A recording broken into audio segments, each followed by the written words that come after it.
Picnic स्पटआवहाय गोदान opening खालामनाय जोंखौ राइडार्स हिसाबै जोंखौ लिंहरनायखौहाय सिगाङावनो नायगिरि बिथांमोननिसिम जोंनि बड'लेण्ड राइडार्स एस'सिएशननि जानानैहाय बयनोबो गोजोननायखौ बावहरनाय जाबाय। आं बेखौनो बुंनो सानदों दिनैहाय मोनथाम एवारनेसखौ लानानैहाय जोंखौ लिंहरनाय जादों। First of all safety awareness and second cleanliness and third go green. Safety awareness होनना बुङोब्ला जों बयबो दानि जुगावहाय एसे सिरियास लानाया मोजां आरो मोनथिना लानानैहाय जेरैहाय दा बेहाय पिकनिक स्पटआवहाय सोरबा कारजोंल' फैनाय नङा, सोरबा बाइकजों फैगोन। बेबायदिनो लकेलनिखौ दोनथ'नानैहाय गोजाननिखौ नायोब्ला जोङो दिनैहाय बिराद इम्परटेन्ट सेफ्टिखौहाय। सेफ्टि होनोब्ला अनलि लकेल आरो गोजाननि बेबायदि नङा, थेवबो जायफ्रानाखि गोजाननिफ्राय फैयो बिथांमोना एसे साबधान जाना फैनाया मोजां। लामा सामाखौनो जों मालानि समाव मा जागोन जोंखौ मोनथिया। बेनिखायनो हेलमेटना फार्स्ट जोङो सेफ्टियावहाय बेखौहाय लाग्रोनांगोन आरो। दिनै बाइक सालायोब्ला नों हेलमेट गानाब्ला अनलि जों पुलिसनिफ्राय फाइननिफ्राय बारग'नो थाखायल' गाननांगौ बे नङा, जों गावनि सेफ्टिनि थाखायसो जोङो गाननांगोन। ओमफ्राय बेबायदिनो नोंनि थाखायल' नङा आरो, नोंथ' हारसिंबो जानाय नङाना, नों गुबुन समावहाय नों गुबुनजोंबो जागोन। बेबायदिनो जाहाथे नोंनि थाखाय गुबुनाबो नोंनि गोरोन्थिनि थाखाय गुबुन सासेया जाहाथे बेबायदिनो निदानाव गोग्लैया आरो। ओमफ्राय क्लिनलिनेस, दिनैहाय बेहाय गोबाङानो फैगोन पिकनिक जानोहाय बेबायदिनो लोङै जायै बेबायदि थासारिखौ गाज्रि खालामनाय बेखौ जों लुबैया। दिनैहाय कमिटिया जेरैबायदि बेहाय मोनसे कमिटि दादों बेखौ नायनो थाखायहाय दिनै कमिटियानो नोजोर बोगोन बेनि सायावहाय। ओमफ्राय जाखाङै लोंखाङै जाहाथे बे जायगाखौबो मोजाङैहाय साफा खालामना गालाङो, जाहाथे उननि फैबावनायफ्रा लेथ्रासो जायगाया बेबायदि नैबे लेथ्रा अबस्था थासारियावहाय लोगो मोनफैयै बायदि। आरोबाव दिनै गो ग्रिन, दिनै मिथिंगाजोंहाय जोङो लोब्बा लानानैहाय कमिटियानो बे मोनसे एवारनेसखौबो जोंनो लाबोदों। दिनैहाय बे एवारनेस प्रग्रामावहाय जोङो बयबो जयैहाय जोङो बाहागो लानांगोन। जि अनलि राइडार्सल' नङा, दिनै जों राइडार्स हिसाबै जों बयखौबो जों खावलायनो सानदों। लकेलनि कमिटि थाबाय, ओमफ्राय साखाथि फाखाथि गासैबो बेल' नङा आरो जों मिथिंगाखौ थासारिखौ जोङो जोथोनै लाखिनो थाखायहाय गोबां जायगायावनो जोङो बेखौहाय मोनसे बिराद सिरियासै जों नोजोर बोनांगौ जाबाय दायो। मानो होनोब्ला मिथिंगानि थासारिया गुबुंले जागासिनो दङ। जोङो दिनै अक्सिजेननि थाखाय बिराद इम्परटेन्ट। दिनैहाय जोङो बुंनो थाङोब्ला जों एसे सेफ जायगायाव जों दं, जों गावखौनो सानना लानांगोन। मानो होनोब्ला जों एसे हाग्रानि साखाथियाव जों दङ। दिनै टाउन सहराव नायोब्ला बेबायदिनो बिफां लाइफां जोबस्रांजोब्बाय, बेहाय गोबां पलिउसन, गारि मटरनि पलिउसन, बेबायदिनो हाद्रि बायदिसिना पलिउसन। जोङो दिनैहाय दाबो एसेखिनिखौ जों मोननो हायोखि माखासे मिथिंगानि अक्सिजेन, फ्रेश अक्सिजेना जोंनि सायावहाय जोंनो मोनसे गोजोन थासारिखौ जों लाबोदों। जाहाथे बे मिथिंगाखौ जोङो फोजोबस्रांनायखौ जोङो गोजान खालामनो हायो, जों बयबो नोजोर बोनांगोन। दिनैहाय बे मिडियानि गेजेरजों आं बेखौनो खावलायनो सानदों जोंनि राइडार्सफोरनि जानानैहाय। बे बेलायावनो मोनसे प्रश्न ओंखारदों जे बावैसो सान सिगां जोंनि सिखोना जोहोलाव नेसनेल पार्क जे डिक्लेयार खालामदों, बाव हाग्रा दानस्रांनाय सोलिदों, निसय नोंथांमोना मिथिदों जानो हागौ। नुदों, औ, जों मा बुंगोन बे बेलायाव सरकार बेखौहाय टटेलि जोङो बन्द' खालामनांगौखौ जोङो जोंनि राइडार्सफोरनिफ्रायबो जोङो खावलायदों। बेखौहाय जुदि होबथानो हायोब्ला दिनै बेबायदि जों एसे गाज्रि सिटुवेसनाव दङ। जों फिउचारा मा जाबावगोन बेखौ होबथानो हायाब्ला जों बेखौ नोजोर बोनांगोन। सरकारा दिनै बेखौ होबथानांगौ, ओमफ्राय जाहाथे जोंनि मिथिंगाया गोथाङै थांनानै थानो हायो। ओमफ्राय जोङो नुनो मोन्दों बेहाय सोरहाबा न' गैया, हा गैया, बिसोर हादान सिफायनो फैदों। नैबेखौबो सरकारा एसे नोजोर बोनांगोन आरो, जाहाथे बिथांमोननि थाखायहाय सोरबा जुदि गैथाराब्ला बे बेलेग खोथा। बिसोरनो थानो थाखाय सरकारा, जोंनि आसाम सरकारानो जा, जोंनि बिटिआर सरकारानो जा, बिथांमोनहाय थांनानै थानायनि थाखाय माबा मोनसे लामाखौ होयोब्ला मोजां जागोन। आं बेखौबो खावलायनो लुबैदों सरकारनिसिम। जोबथियाव मोनसे सोंथि, पिकनिक स्पट होनना बुङोब्ला मोनसे रंजानायनि खुलि।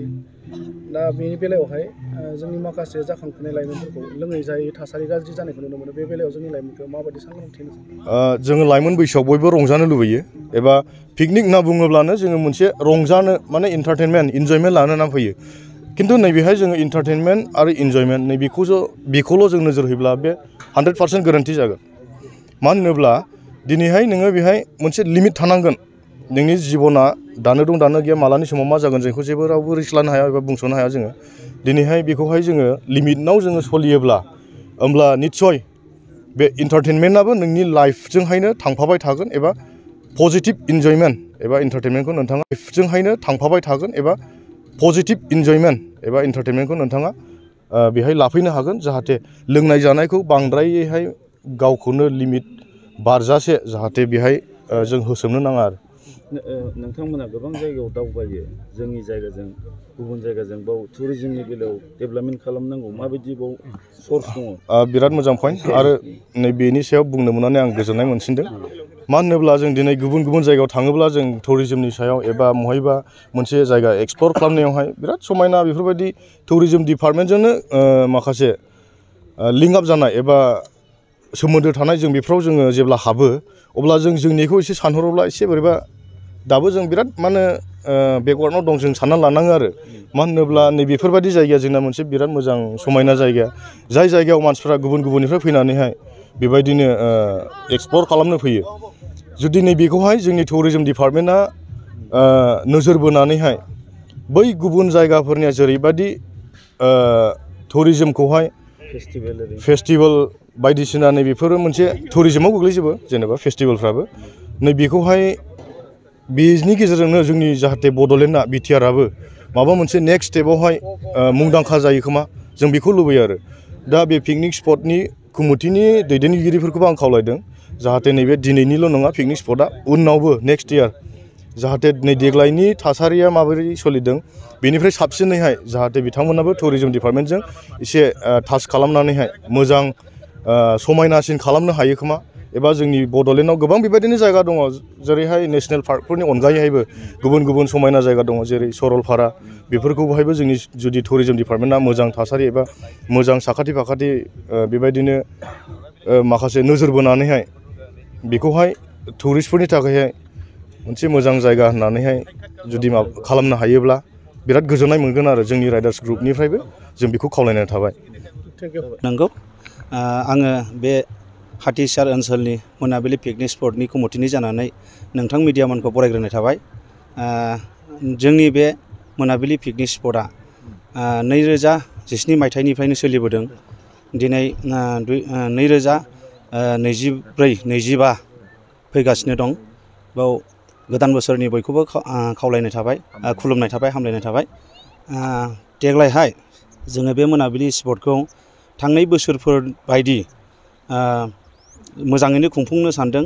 जोङो 2027 मायथाइनिफ्रायनो बे मोनाबिलि स्पटखौ सालायबाय थानायाव जेबो जेंना जेंसि जानाय नुवाखै, माबा मोनसे दावराव दावसिबो जानाय नुवाखै आरो बिनिफ्राय जोङो देग्लायहाय साबसिन खुंनो थाखाय जोङो लाहार फाहार जादों आरो जोङो बे मोनाबिलि पिकनिक स्पटखौ साबसिननिफ्राय साबसिन खालामलांबावनो नाजागोन आरो लोगोसे गासैबो बे मोनाबिलि पिकनिक स्पटआव पिकनिक जाफैग्रा रायजो राजा नोंथांमोनखौ खावलायहरनो सानो जे मानो होनबा जोंनि बे मोनाबिलि पिकनिक स्पटआव जाफैयोब्ला नोंथांमोनाबो जोंनि कमिटिनि रुलफोरखौ मानिनांगोन, डिसिप्लिनजों सोलिनांगोन आरो बे जोंनि मोनाबिलि पिकनिक स्पटआव पिकनिक जानानै जेन लेथेर फेथेर खालामा, बथल बायदिसिनाफोरखौ बुख्रुबा आरो लेथेर फेथेर थोरसि लाइफोरखौ गारलाबाया, मोनसे जायगायाव ज' दोनो।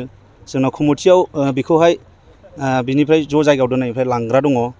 जाहाथे नोंथांमोना बे मोनाबिलि पिकनिक स्पटआव फैनानै लेथेर फेथेर खालामा बेखौनो आङो कमिटिनि जानानै खावलायनाय थाबाय। नायथावना मा खालामना होनाय जादों?